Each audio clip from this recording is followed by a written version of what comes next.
মাননীয় মুখ্যমন্ত্ৰী মহোদয় আমি জনাটো দৰকাৰ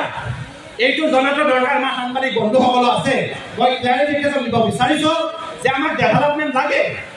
আমি জংগল হ'ব নোৱাৰোঁ ডেভেলপমেণ্ট হ'লে ৰাইজৰ কেতিয়াবা ৰাস্তা বহল হ'লে অলপ অলপ ঘৰ বা ৱাল ভাঙে কিন্তু আমি তাৰ লগে লগে আমাৰ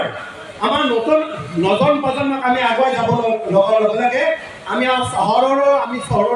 চহৰলৈ আমি পৰ্যবেক্ষিত হ'ব লাগিব আমাৰ গোটেই ইণ্ডিয়াত মাননীয় মোদী ডাঙৰীয়াৰ নেতৃত্বত 25টা বৃহৎ প্ৰজেক্ট স্মাৰ্ট চিটি টাইপৰ 25টা বৃহৎ প্ৰজেক্ট দিছিলে গোটেই ভাৰতবৰ্ষত 25টা বৃহৎ প্ৰজেক্ট আমাৰ নৰেন্দ্ৰ মোদী ডাঙৰীয়াই গোটেই ভাৰতবৰ্ষত 25টা দিছিলে তাৰে নৰ্থ ইষ্টত এটা দিছিলে এই নৰ্থ ইষ্টৰ এই এটা প্ৰজেক্টত মাননীয় মুখ্যমন্ত্ৰী মহোদয়ৰ পৃষ্ঠপোষকতাত আমি পলাশবাৰী পাবলৈ সক্ষম হৈছিলোঁ কিন্তু তাতে অকণমান তাত ৰাজধানী সোমাই গৈছে আমাৰ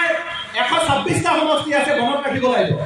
তাৰে ভিতৰত যদি পলাশবাৰী সমষ্টিত দিছে মাননীয় মুখ্যমন্ত্ৰী মহোদয় পলাশবাৰী সমষ্টিত ভাল পায় ৰাইজক ভাল পায় আৰু সেইকাৰণে দিছে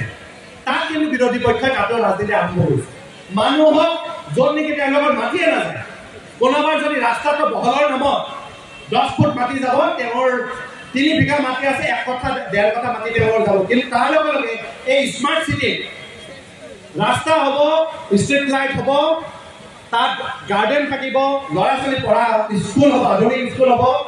তাত শ্বপিং কমপ্লেক্স হ'ব ৱাটাৰ ফেচিলিটি হ'ব প্ৰাইমেৰী স্কুল গোটেইখিনি কথা তাত যেনেকৈ আমাৰ স্মাৰ্ট চিটি যেনেকৈ গুজৰাটৰ যি স্মাৰ্ট চিটি এটা কনচেপ্ট আছিলে তেনেকুৱা টাইপৰ কনচেপ্ট ইয়াতে আমাৰ পলাশবাৰী সমষ্টিত দিছিলে কিন্তু তাতে অলপমান ৰাজনীতি কৰা হৈছে কিন্তু আমাৰ মই বুজাব খোজোঁ যে কেতিয়াও বিধায়ক এজনে বা কেতিয়াও মুখ্যমন্ত্ৰী এজনে ৰাইজৰ অসুবিধা হোৱাকৈ কেতিয়াও কাম নকৰে দুই এজন ৰাজনৈতিক ব্যক্তিয়ে তাত সোমাই যায় ৰাইজক মিছা কিছুমান কথা কয় মই এতিয়া ক'ব খোজোঁ যে ৰাস্তা এটা বহলৰ কাৰণে অলপ মাটি যাব পাৰে